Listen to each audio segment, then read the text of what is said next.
Drinking coffee and losing my voice again. How do you like that? An afternoon quickie. That was going to be my thing.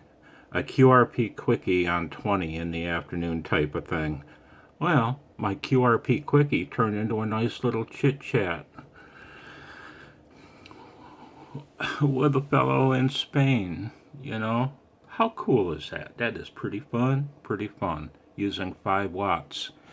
And people seem interested in, for a change, making a contact with somebody other than a kilowatt station or even a 100-watt station. It's not that hard to work Spain with 100 watts in a Yagi. It's not that hard to work Spain with 5 watts in a wire either, for that matter. So there, that's my QRP quickie in the afternoon.